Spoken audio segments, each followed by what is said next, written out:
Hi guys, welcome back to my booktube channel Read with Harshu. So let's continue with the book And Then There Were None by Agatha Christie. Scene 4. The boat churned its way round the rock. Now at last the house came into the view. The south side of the island was quite different. It shelved gently down the sea. The house was there facing south, low and square and modern looking, with round windows letting in all the light. An exciting house, a house that lived up to expectation. Fred Narracott shut off the engine. They nosed their way gently into a little natural inlet between the rocks. Philip Lombard said sharply, "Must be difficult to land here in dirty weather." Fred Narracott said cheerfully, "Can't land on Soldier Island when there is a southeasterly. Sometimes this cut off for a week or more." Vera Claythorne thought, "The catering must be difficult. That's the worst of an island. All the domestic problems are so worrying." The boat grated against the rocks. Fred Narracott jumped out and he and Lombard helped others to alight. Narracott made the boat fast to the ring in the rock. Then he led the way up steps to cut in the cliff. General MacArthur said, "Ha, delightful spot," but he felt uneasy. Damned odd sort of place. As the party ascended the steps and came out on a terrace above, their spirits revived. In the open doorway of the house, a correct butler was awaiting them, and something about his gravity reassured them. And then the house itself was really most attractive. The view from the terrace magnificent. The butler came forward, bowing slightly. He was a tall, lank man, grey-haired and very respectable. He said, "Will you come this way, please?" In the wide hall, drinks stood ready, rows of bottles. Anthony Marston's spirits cheered up a little. He'd just been thinking this was a rum kind of show. None of his lot. What could old Badger have been thinking about to let him in for this? However, the drinks were all right. Plenty of ice too. What was it the butler chap was saying? Mr. Owen unfortunately delayed, unable to get here till tomorrow. Instructions, everything they wanted. If they would like to go to their rooms, dinner would be at 8 o'clock. Vera had followed Mrs. Rogers upstairs. The woman had thrown open a door at the end of the passage, and Vera had walked into a delightful bedroom with a big window that opened wide upon the sea and another looking east. She uttered a quick exclamation of pleasure. Mrs. Rogers was saying, "I hope you have got everything you want, miss." Vera looked around. Her language had been brought up and been unpacked. At one side of the room, a door stood open into a pale blue tilted bathroom. She said quickly, "Yes, everything, I think. You'll ring the bell if you want anything, miss." Mrs. Rogers had a flat, monotonous voice. Vera looked at her curiously. What a white, bloodless ghost of a woman, very respectable looking, with her hair dragged back from her face and her black dress. Queer light eyes that shifted the whole time from place to place. Vera thought she looks frightened of her own shadow. Yes, that was it, frightened. She looked like a woman who walked in mortal fear. A little shiver passed down Vera's back. What on earth was the woman afraid of? She said pleasantly, I am Mrs. Owen's new secretary. I expect you know that, Mrs. Rogers said. No, miss, I don't know anything. Just a list of the ladies and gentlemen and what rooms they will have to.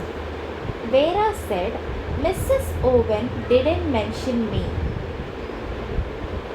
Mrs. Rogers' eyelashes flickered. I haven't seen Mrs. Owen, not yet. We only came here 2 days ago. Extraordinary people, these Owens, thought Vera. Aloud, she said, what staff is there here? Just me and Rogers, miss. Vera frowned. 8 people in the house, 10 with the host and hostess, and only one married couple to do for them. Mrs. Rogers said, I am a good cook and Rogers is handy about the house. I don't know, of course, that there was such large party. Vera said, but you can manage? Oh yes, miss, I can manage. If there is to be large parties, often perhaps Mrs. Owen could get extra help in. Vera said, I expect so. Mrs. Rogers turned to go. Her feet moved noiselessly over the ground.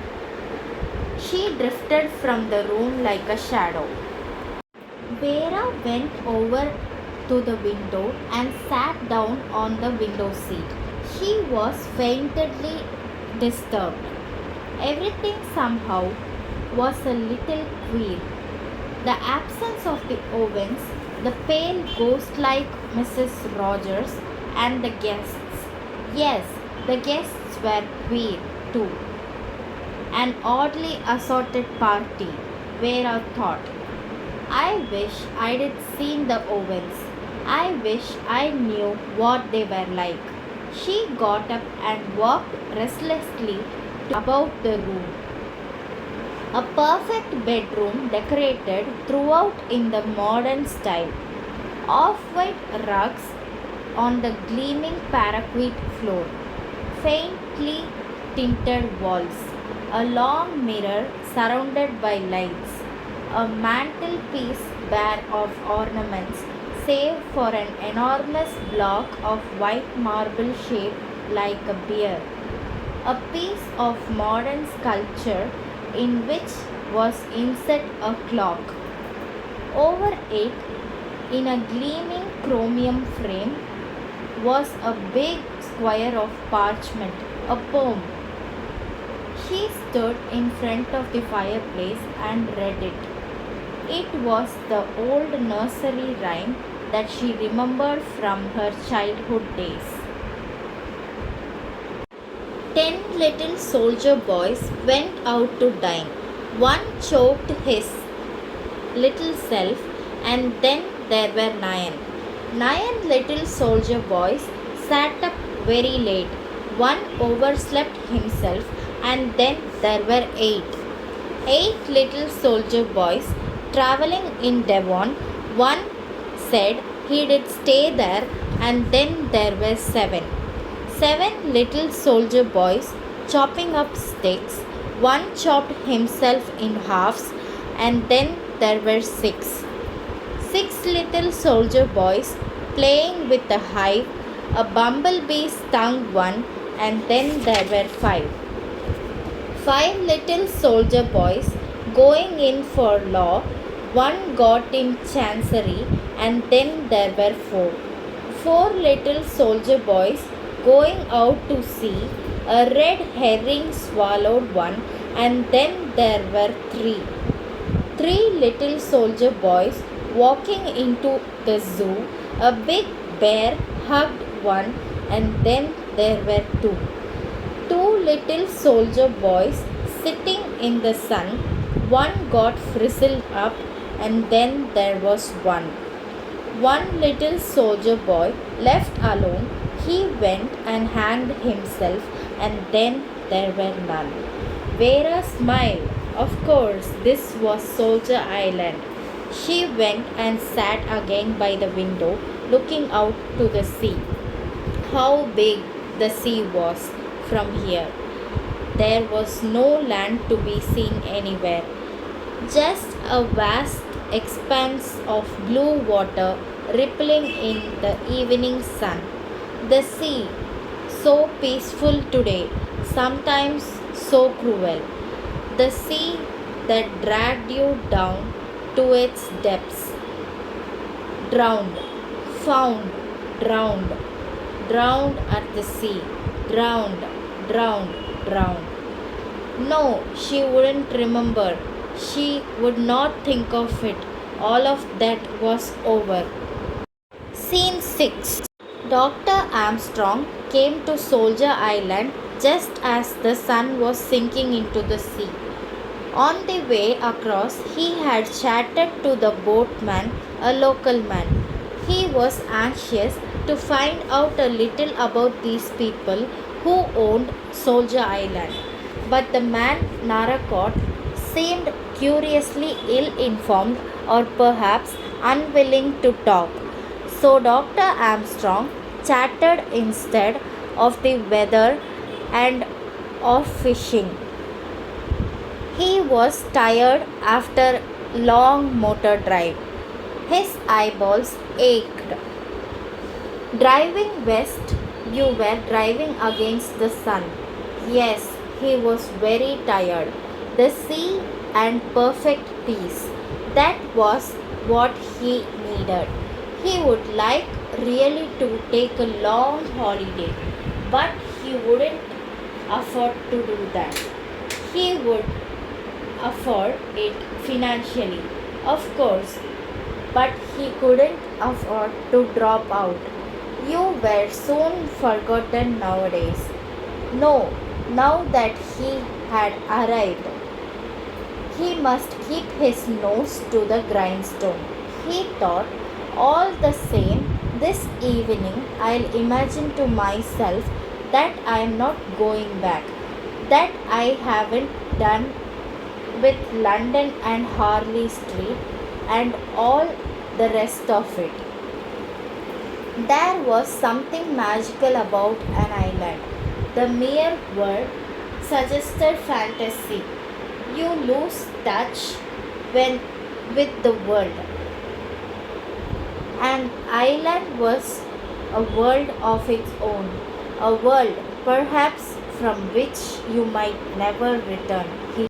He thought, I am leaving my ordinary life behind me, and smiling to himself, he began to make plans, fantastic plans for the future. He was still smiling when he walked up the rock-cut steps. In a chair on the terrace, an old gentleman was sitting, and the sight of him was vaguely familiar to Dr. Armstrong. Where had he seen that frog like face, that tortoise like neck, and the hunched up attitude? Yes, and those pale, shrewd little eyes. Of course, old Wargrave, he had given evidence once before him, always looked half asleep, but was shrewd as could be when it came to a point of law. He had great power with jury. It was said he could make their minds up for them any day of the week. He got one or two unlikely convictions out of them. A hanging judge, some people said. Funny place to meet him, here out of the world.